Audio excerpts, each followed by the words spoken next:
तो आज हम पढ़ेंगे रिएक्शंस ऑफ अल्केन्स। ये मतलब है रिएक्शंस ऑफ अल्केन के अल्केन का रिएक्शंस क्या है या प्रॉपर्टीज ऑफ अल्केन्स। ठीक है, ये हमारा पहला लेक्चर से रिएक्शंस का। ठीक है, कि रिएक्शंस या प्रॉपर्टीज ऑफ अल्केन्स क्या है। ठीक है, ये है ना लो केमिकल रिएक्टिविटी। अल्केन क्या शो कर देता है? लो केमिकल रिएक्टिविटी। क्यों? इसके कुछ वजूहात हैं जिसकी वजह से अल्केन जो है ना लो केमिकल रिएक्टिविटी शो करते हैं, मतलब केमिकल रिएक्शंस की तरफ कम होते हैं। जैसे कि मैं यहाँ एक एग्जांपल लिख रहा हूँ।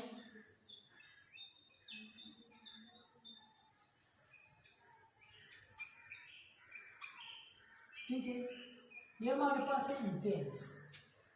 तो यहाँ जो फर्स्ट रीजन है कि no pi bond, no pi bonds, no pi bonds के पाई बॉन्ड्स नहीं है, क्योंकि ये सारे सिग्मा बॉन्ड्स हैं। जब पाई बॉन्ड्स हो तो पाई बॉन्ड वीक बॉन्ड हो तो जल्दी टूट जाता है और रिएक्शंस हो जाता है। दूसरा ये है कि polarities, no polarity, no polarity, no polarity, polarity नहीं है। किस तरह पोलरिटी नहीं है कि कार्बन कार्बन सेम्स एटम के दरमियान तो नो पोलर्स, पोलर मीन चार्जेस, और कार्बन टू हाइड्रोजन मतलब कि इसका इलेक्ट्रोनेगेटिविटी करीबन एक दूसरे के बराबर है। इसका 2.5 और इसका 2.6 और 2.5 इस तरह है। तो इस तरह इसमें नो पोलरिटी है, तो इस वजह से ये रिएक्शंस नहीं कर रहा है। ये कोई लो केमिकल रिएक्टिविटी, इसकी ये वजूहात है। ठीक है, दूसरा ये कि ये हमारे पास सैचुरेटेड हाइड्रोकार्बन है। कौन सा हाइड्रोकार्बन है? Saturated hydrocarbon. और सैचुरेटेड हाइड्रोकार्बन जितने भी है वो सब्स्टिट्यूशन रिएक्शन शो करेगा। सब्स्टिट्यूशन रिएक्शंस क्या है कि हमारे पास ए और बी मॉलिक्यूल है, ए और बी मॉलिक्यूल है, और इनके साथ हम ये सी मॉलिक्यूल ऐड कर लें, और ये हमारे पास ए और सी दे दें, कैसे बी आ जाए। मतलब कि बी की जगह हम नहीं सीखते, उनको हम सब्स्टिट्यूशन कहते हैं।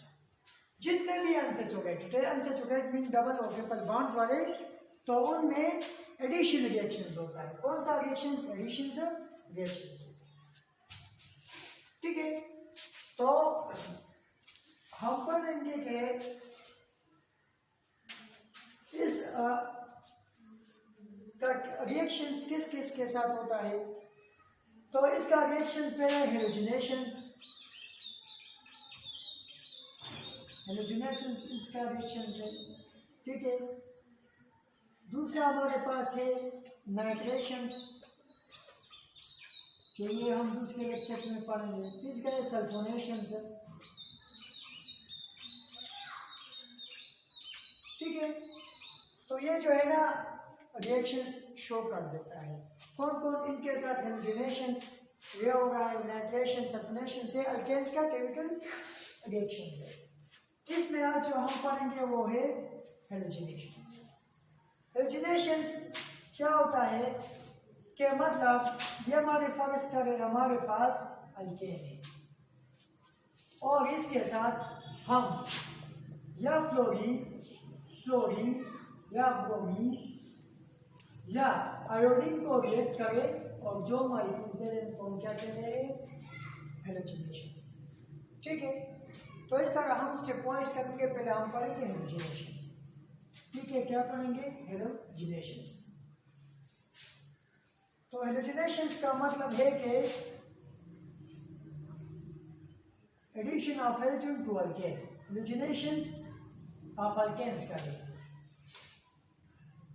क्लोरीन, ब्रोमीन, आयोडीन इसको यूज करके, और कौन सा? सनलाइट, या इस तरह हम लिख रहे होते हैं कि CH4+, ये हमारे पास है क्लोरिनेशन ऑफ मीथेन, Cl2, और यहाँ लिखा है H, ये है फोटॉन, फोटॉन भी लाइट है, एनर्जी है। यहाँ लिखा होगा सनलाइट, या होगा पेरोक्साइड, या होगा हाई टेम्परेचर्स, ये लिख के होंगे और ये रिएक्शंस इसमें होंगे। तो क्या बनेगा कि ये हमारे पास बनेगा CH3Cl प्लस HCl, इस तरह होंगे, ठीक है। फिर इसके साथ हम Cl2 ऐड करेंगे और HCl को निकालेंगे तो क्या बन जाएगा CH2Cl, ठीक है। फिर इस तरह Cl2 ऐड करेंगे और HCl को निकालेंगे, ठीक है। तो क्या बन जाएगा, ये तो इसका प्रोडक्ट है, तो क्या बन जाएगा CH2Cl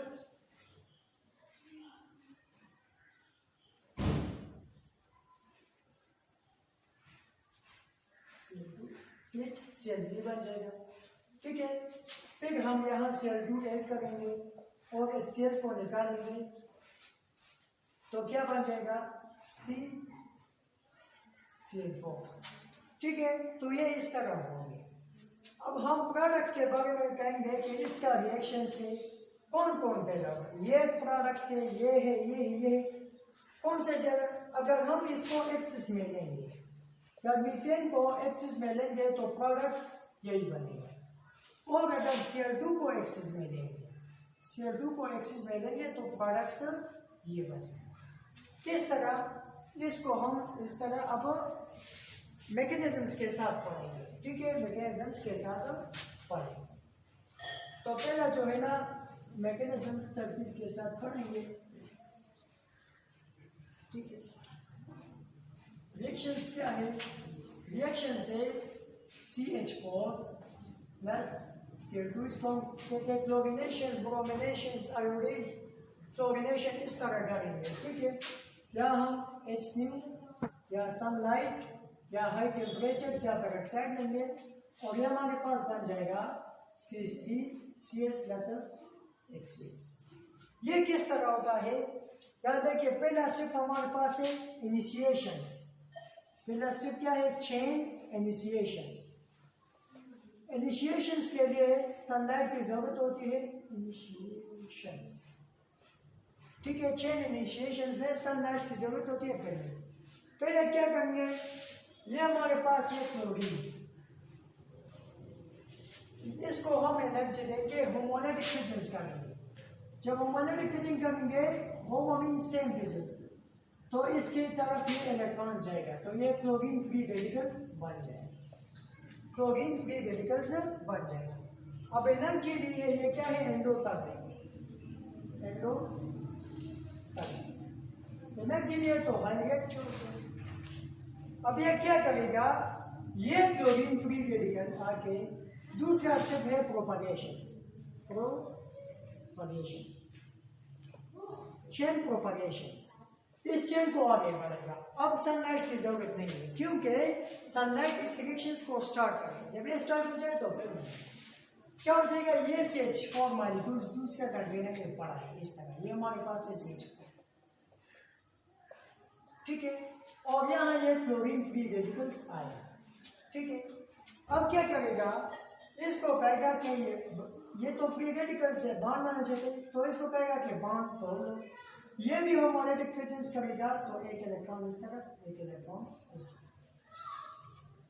तो अब तो चांसेस है कि ये क्लोरीन इसके साथ कार्बन के साथ भी बॉन्ड बनाए या ये क्लोरीन हाइड्रोजन के साथ बनाएगा। लेकिन किसके साथ बॉन्ड बनेगा, जिसके साथ, क्योंकि क्लोरीन बॉन्ड बनेगा हाइड्रोजन, क्योंकि हाइड्रोजन, क्लोरीन का बॉन्ड हाइड्रोजन के साथ स्ट्रांग होता है बनिस्बत कार्बन से। क्लोरीन का बॉन्ड हाइड्रोजन के साथ स्ट्रांग होता है बनिस्बत कार्बन के साथ। तो HCl, H और Cl कंबाइन हो जाएगा और ये CH3 फ्री रेडिकल बन जाएगा। ये क्या CH3, ये जो फ्री रेडिकल्स बन जाएगा। अब ये CH3 फ्री रेडिकल कहेगा कि किसने हमें ऐसा फ्री रेडिकल बनाया। अब ये भी रिएक्शंस करना चाहता है क्योंकि एनर्जेटिक से, तो ये क्लोरीन पर अटैक करना है। क्लोरीन मॉलिक्यूल ये तो बहुत ज्यादा पहले बताया, जब एक्सिस था क्या बनेगा और जब CH4 एक्सिस में होगा तो क्या बनेंगे, ठीक है। तो यहाँ होमोलैटिक फ्यूजन हो जाएगा, ये इलेक्ट्रॉन इस तरफ और ये इलेक्ट्रॉन इस तरफ। तो CH3 और Cl कंबाइन होकर क्या बनेगा? CH3Cl और ये क्या क्लोरीन फ्री रेडिकल्स बन जाएगा। फिर बस वही कहानी क्या होगा, ये क्लोरीन फिर CH4 पर अटैक करेगा, इस तरह बनेगा CH3 free radical, CH3 free radical chlorine पर अटैक करेगा, इस तरह ये चेन जारी हो जाएगा। जहां तक क्लोरीन और CH4 हो तो ये रिएक्शन चल रहा है। अब चलते हैं स्टेप नंबर 3 टर्मिनेशन की तरफ। टर्मिनेशन के आखिरी में प्रोडक्ट्स में क्या क्या बनेगा, ठीक है। तो जितने भी फ्री रेडिकल्स है, कितने फ्री रेडिकल्स है? एक Cl फ्री रेडिकल्स है, क्लोरीन फ्री रेडिकल, दूसरा CH3 फ्री रेडिकल्स। कौन कौन से? Cl फ्री रेडिकल और CH3 फ्री रेडिकल्स, ठीक है। इसकी कॉम्बिनेशंस कराओ खुद के साथ भी और इनके साथ। तो क्लोरीन के साथ कंबाइन किया तो Cl बना, ठीक है। CH3 को CH3 फ्री रेडिकल के साथ कंबाइन किया तो CH3 बना, इथेन भी बना, ठीक है। और CH3 फ्री रेडिकल को क्लोरीन फ्री रेडिकल के साथ कंबाइन बना तो मिथाइल क्लोरीन बना, ठीक है। तो ये भी बना, इथेन भी बनेगा लेकिन क्या कम रहेगा। तो इस तरह ये तो क्या है, ये हमारे पास हो फर्स्ट ऑप्शन CH3Cl, ठीक है। अब ये CH3Cl पर दोबारा अगर क्लोरीन एक्सिस में हो, क्लोरीन एक्सिस में हो तो CH3Cl पर अटैक करेगा। इसको करते हो किस तरह? दूसरी बात है कि प्रोपगेशन जो है ना, ये प्रोपगेशन वाला स्टेप, ये क्लोरीन ब्रोमीन और क्लोरीन के लिए एक्सोथर्मिक होगा, एक्सोथर्मिक के एनर्जी रिलीज करेगा, और आयोडीन के लिए एंडोथर्मिक होगा, आयोडीन के लिए एंडोथर्मिक होगा। ये रीजंस में आगे बताऊंगा कि क्यों, ठीक है। तो ये इस तरह होता है। तो यह हुआ। अब चलते हैं कि इसके बाद क्या बन जाता है, ये CH3Cl के बाद क्या बन जाता है। ये हमारे पास फ्री रेडिकल सब्स्टिट्यूशन रिएक्शंस। क्या है फ्री रेडिकल सब्स्टिट्यूशन रिएक्शंस? अब यहां देखिए, इसको मैं मिटा देता हूं, ठीक है, इसको मैं मिटा देता हूं।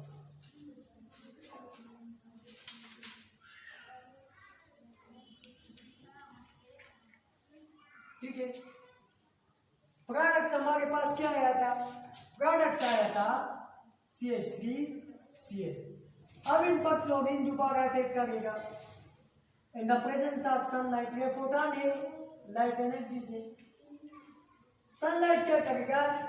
रिएक्शन स्टार्ट करेगा और क्या बन जाएगा हमारे पास? CH2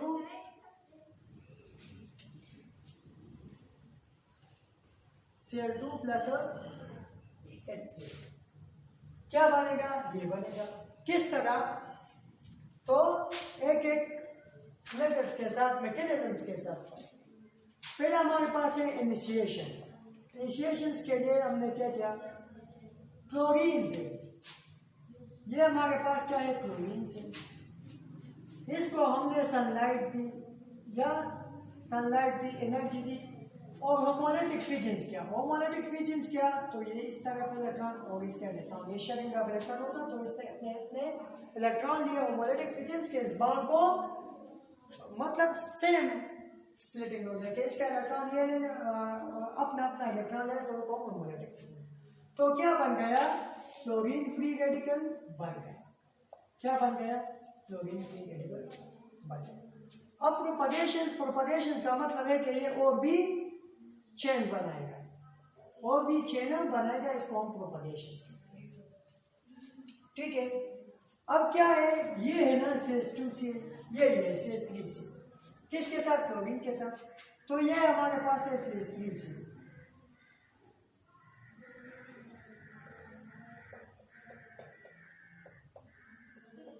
ठीक है, ये CH3Cl है। अब ये क्लोरीन फ्री रेडिकल्स आया, क्लोरीन फ्री रेडिकल्स। ये उनको क्या गया कि बॉन्ड्स को ब्रेक करो, क्योंकि ये क्या है, ये रिएक्शंस करना चाहता है, मतलब कि एनर्जी से अवृत हुआ है तो ये रिएक्शन, तो ये यहाँ होमोलाइटिक फिजन हो जाएगा। यहाँ भी हो सकता है, लेकिन क्लोरीन का बॉन्ड इतना स्ट्रॉन्ग नहीं होता जितना कि HCl का। कार्बन और क्लोरीन का भी इतना स्ट्रॉन्ग बॉन्ड नहीं बनता जितना कि HCl का। तो क्या ये बॉन्ड ब्रेक हो जाएगा होमोलाइटिक फिजन, तो ये अपना इलेक्ट्रॉन लेगा, ये अपना इलेक्ट्रॉन। तो अब ये Cl ये भी टूट सकता है, लेकिन पहले बताया कि H और Cl का बॉन्ड स्ट्रॉन्ग है। कार्बन, अब चांसेस है कि Cl कार्बन के साथ भी मिल जाए और हाइड्रोजन के साथ भी मिल जाए, लेकिन किसके साथ मिलेगा, हाइड्रोजन के साथ, क्योंकि Cl का बॉन्ड हाइड्रोजन के साथ स्ट्रॉन्ग होता है बनिस्बत कार्बन से। तो ये क्या बन जाएगा, H और Cl जब कंबाइन हो जाए तो HCl बन जाएगा। दूसरा क्या बन जाएगा, दूसरा ये CH2Cl free radical, CH2Cl free radical. अब ये CH2Cl कहेगा कि किसने मेरे ये हल, तो उन पर Cl, तो ये Cl पर दोबारा अटैक करेगा इस तरह। यह भी होमोलाइटिक फिजन का, ये इलेक्ट्रॉन इस तरह, ये इलेक्ट्रॉन इस तरह, तो ये कंबाइन हो जाएगा, क्या बन जाएगा, CH2Cl2 बन जाएगा, और ये क्लोरीन। अब लास्ट कौन सा है, लास्ट पे टर्मिनेशन।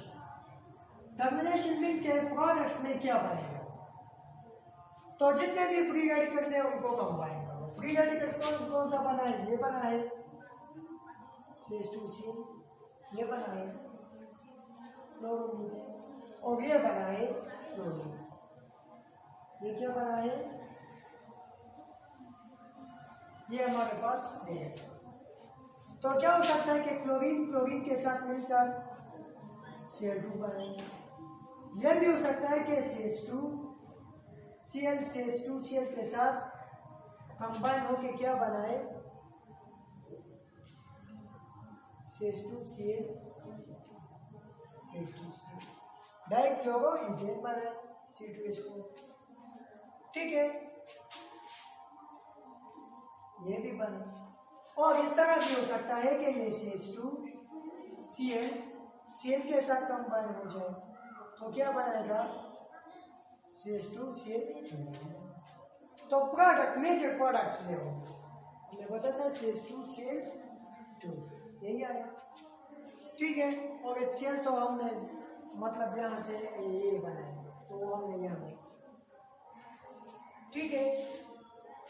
तो अब मतलब कि इस तरह हम करते जहाँ तक CCl4 तक ना पहुँचे, क्लोरोफॉर्म क्लोरिनेशन में क्लोरोफॉर्म तक ना पहुँचे, और क्लोरीन एक्सिस में हो तो ये होगा, क्लोरीन एक्सिस में नहीं हो तो CH3Cl ये बनेगा, ठीक है। क्योंकि अगर CH4 कम हो तो बस ये हो जाएगा, अगर Cl कम हो CH4 ज़्यादा हो तो ये हो जाएगा। CH3 क्लोरीन ज़्यादा हो तो क्योंकि इन पर अटैक तो क्लोरीन कर रहा है, ठीक है। हमारे पास प्रोडक्ट क्या बना है, CH2Cl2, ये बना। अब यहाँ देखिए मैं आपको कुछ बता रहा हूँ और वो आपको इस तरीके से आप करते जाए, और बाकी ये दो मैकेनिज्म मैंने आपको कराए, बाकी दो आप खुद ही कराए। ये हमारे पास बना था। अब ये CH2Cl2, ठीक है, इन पर क्लोरीन अटैक करेगा तो ये क्या बन जाएगा, CHCl3 प्लस HCl। वो जो मैकेनिज्म्स मैंने बताया वही मैकेनिज्म्स करके आप इस तरह, पहले क्या, ये क्लोरीन फ्री रेडिकल्स बन जाएगा, दूसरे स्टेप में क्लोरीन फ्री रेडिकल इस पर अटैक करेगा, जब इस पर अटैक करेगा तो यहाँ से एक हाइड्रोजन रिमूव हो जाएगा और ये CHCl2 फ्री रेडिकल्स बन जाएगा, CHCl3 फ्री रेडिकल्स, क्योंकि CHCl2 फ्री रेडिकल्स बन जाएगा। किस तरह, ये है हमारे पास, तो ये बन जाएगा फ्री रेडिकल्स, ठीक है, ये बॉन्ड ब्रेक हो जाएगा। अब क्या, ये है हमारे पास आया है, ठीक है। अब ये क्लोरीन इस पर अटैक करेगा, यहाँ होमोलाइटिक फिजन होगा, ठीक है, ये इसका ये इसका इलेक्ट्रॉन, तो क्या बन जाएगा, HCl बन जाएगा और फिर बन जाएगा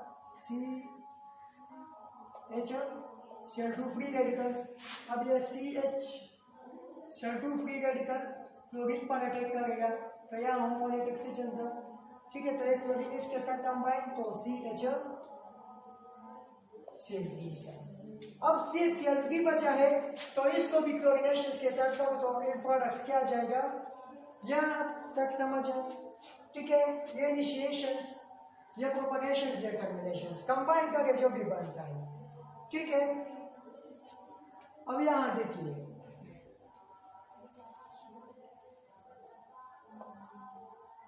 ठीक है। अब हमने क्या किया, अब रिएक्ट करेंगे हम इसको, ये जो प्रोडक्ट्स आया है, अब इस प्रोडक्ट को रिएक्ट करेंगे तो प्रोडक्ट है हमारे पास CHCl3 और क्लोरीनेशंस करेंगे तो क्या CCl4 प्लस HCl बनेगा, ठीक है। जब ये बनेगा तो इस तरह हम क्या करेंगे, रिएक्शंस करेंगे और CCl4 तक ले जाएंगे। पहला क्लोरीनेशंस करेंगे, फिर प्रोपगेशंस और फिर टर्मिनेशंस, ठीक है।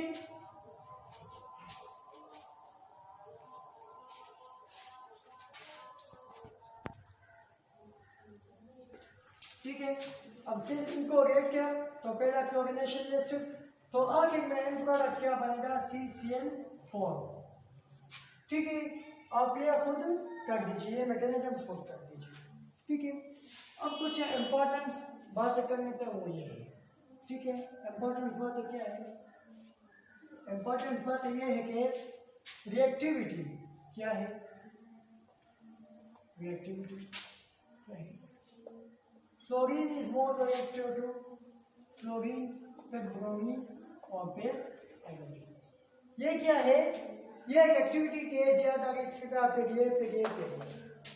दूसरा बॉन्ड एनर्जी, क्या किसको हम कम एनर्जी देंगे और वो ब्रेक हो जाएगा, तो सबसे ज्यादा एनर्जी देंगे फ्लोरीन्स को। कहते हैं कि फ्लोरीन का साइज छोटा है तो बॉन्ड कम तो एनर्जी ज्यादा चाहिए, लेकिन फ्लोरीन के इस छोटे से साइज के आउटर शेल में 7 इलेक्ट्रॉन्स है और ये आपस में रिपल्जेंस करते हैं तो इसका बॉन्ड जल्दी ब्रेक हो जाता है, ठीक है। तो बॉन्ड एनर्जी किसका कम है, ब्रोमीन, पहला आयोडीन, फिर ब्रोमीन्स और फिर क्या, फिर फ्लोरीन और इनके बाद फ्लोरीन, ठीक है। इसका बॉन्ड जल्दी ब्रेक हो जाएगा, फिर इसका, फिर इसका, फिर इसका, ठीक है। बॉन्ड ब्रेक किसका जल्दी हो जाएगा, इसका, फिर इसका, फिर इसका, फिर इसका, ठीक है। अब एक और बात बताना था कि ये हमारे पास है CH3 CH2 CH3 और इसके हम क्लोरीनेशंस करते हैं तो क्या बनेगा, मतलब है कि ये क्लोरीन इस कार्बन पर अटैक करता है या ये क्लोरीन इस कार्बन पर अटैक करता है, ठीक है। तो अब हम ये कहते हैं दो स्टेप पॉसिबल, ठीक है। एक ये है कि इस पर अटैक करें तो क्या बन जाएगा, CH3 CH2 CH2 CH। एक ये पॉसिबल है कि इस पर अटैक करें, CH3 CH2 और CH CH3, ये भी पॉसिबल, ये भी पॉसिबल। लेकिन जब देखा गया तो ये 55% था मेजर प्रोडक्ट्स और ये 45% माइनर प्रोडक्ट्स। क्यों, अब ये पॉसिबल है। इस कार्बन को हम कहते हैं 2 डिग्री अल्काइल, 2 डिग्री कार्बन, क्योंकि इनके साथ 2 कार्बन जुड़े हुए हैं। इसको हम कहते हैं 1 डिग्री, क्योंकि ये कार्बन सिर्फ एक कार्बन के साथ जुड़ा। इसको भी हम कहते हैं 1 डिग्री, क्योंकि एक कार्बन के साथ जुड़ा है इसको। तो मतलब कि 2 डिग्री जो है ना वो हमें 55 और 1 डिग्री हमें 45% से प्लॉट हो जाएगा। ये मैट्रिक्स में और ये मायने में किस तरह, तो मैं अब आपको समझाता हूँ, ठीक है। ये जो बात है ये किस तरह कि ये CH3 CH2 फ्री रेडिकल्स। ठीक है, और ये इसके साथ क्या है, फ्लोरीन्स। ये दूसरे वाले को देखो, तो ये CH3 CH फ्री रेडिकल्स। ठीक है, पहले तो फ्री रेडिकल्स बनना है ना, फ्री रेडिकल्स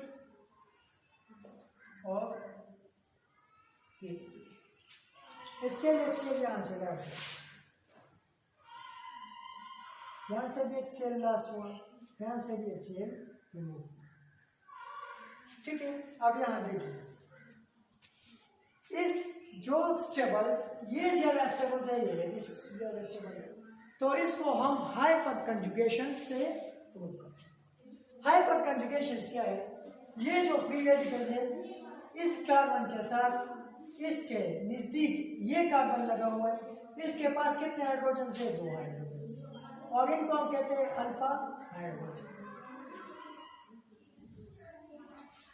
ठीक है, अब इस फ्री रेडिकल्स को देखो, इस कार्बन इस कार्बन के साथ भी 3 अल्फा हाइड्रोजन से, और इसके पास भी 3 alpha hydrogen, total 6 alpha hydrogen से। तो जिसके पास अल्फा हाइड्रोजन ज्यादा उस पर हाइपर कंजुगेशन ज्यादा और नो बॉन्ड रेजोनेंस। अब यहाँ देखिए कि यहाँ पास्टो इंडक्टिव इफेक्ट होता है, अल्काइल एलाइड जितने भी वो पास्टो इंडक्टिव इफेक्ट्स। तो ये इसके पास कितने इलेक्ट्रॉन है देखिएगा, 1 2 3 4 5 और फ्लोरीन्स का भी। ठीक है, तो यहाँ एक मॉलिक्यूल से इलेक्ट्रॉन दे रहा है। ठीक है, पास्टो इंडक्टिव इफेक्ट्स, तो ये स्टेबिलिटी का स्टेबल करने और यहाँ 2 मॉलिक्यूल्स इलेक्ट्रॉन दे रहा है, एक से तीसरे, तो ये मोस्ट ज्यादा स्टेबल होगा और ये कम स्टेबल होगा।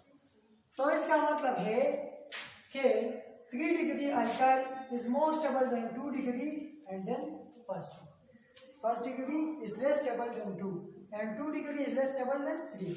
मतलब कि अगर हम रिएक्शंस करेंगे 2 डिग्री या 1 डिग्री तो इनमें 2 डिग्री प्रोडक्ट्स ज्यादा बनेंगे। अगर हम 3 डिग्री और 2 डिग्री और 1 डिग्री में करेंगे तो 3 डिग्री। ठीक है, अब दूसरा है कि ये तो हमारे पास फ्लोरिनेशन था, लेकिन फ्लोरिनेशन के लिए इस तरह नहीं, क्योंकि फ्लोरीन जो है ना वो हाई रिएक्टिव है। फ्लोरीन क्या है, हाई रिएक्टिव है। दूसरा है कि फ्लोरिनेशन ऑफ अल्केन्स लैब में नहीं होता, क्योंकि वो ज्यादा एनर्जी देता है, एक्सपेक्टेशन से भी ज्यादा, तो वो लैब में नहीं होता। ठीक है, और दूसरा जो आयोडीन हमने बताया, तो आयोडीन जो है ना, जब आयोडीन को हम कंबाइन करते हैं तो ये क्या देता है, CH3I+H। ये जो है ना स्ट्रॉन्ग रिड्यूसिंग एजेंट से ये वापस इसको इस फॉर्म में ला देता है, इसलिए इसको हम कहते हैं कि ये एंडोथर्मिक्स, आयोडीन एंडोथर्मिक्स। क्या कहते हैं, फ्लोरीन्स की बात है।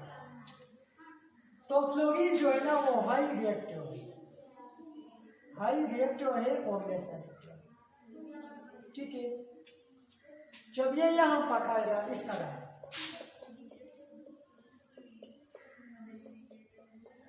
इथेन का जो है ना, मतलब अल्केन में sp3 हाइड्रोजन और इनका स्ट्रक्चर सब टेट्राहेड्रस होता है। तो ये फ्लोरीन जब यहाँ आता है, फ्लोरीन रेडिकल्स, तो ये क्या करेगा, ये कहेगा कि यहाँ 2 डिग्री पर, ये 2 डिग्री कार्बन है, ये 1 डिग्री है, 1 डिग्री यहाँ कहाँ आ रहा है, यहाँ तक नजदीक से आ रहा है, तो ये यहाँ आ जाएगा, ये इससे कंबाइन होगा। तो फ्लोरीन के लिए ऑर्डर ऑफ रिएक्टिविटी क्या है कि फर्स्ट डिग्री, सेकंड डिग्री और इनके बाद 3 डिग्री। जब इस तरह एक मॉलिक्यूल्स दे दें कि CH3 CH2 CH3 और कौन सा मेजर प्रोडक्ट्स बनेगा, तो ये तो फर्स्ट डिग्री, ये भी फर्स्ट डिग्री है क्योंकि एक कार्बन से जुड़ा हुआ है, ये 2 डिग्री है क्योंकि 2 कार्बन से जुड़े हैं। तो फर्स्ट डिग्री वाला ज्यादा बनेगा, फिर इनके बाद 2 डिग्री, फिर इनके बाद 3 डिग्री। ठीक है, ब्रोमीन्स और आयोडीन की, तो ब्रोमीन्स और आयोडीन भी 3 डिग्री, 2 डिग्री और 5 डिग्री। तो ये क्या करेगा, 3 डिग्री ज़्यादा प्रोडक्ट्स बनाएगा जब 3 डिग्री मेजर प्रोडक्ट्स बनाएगा जब ये हम इनके 3 डिग्री में आपको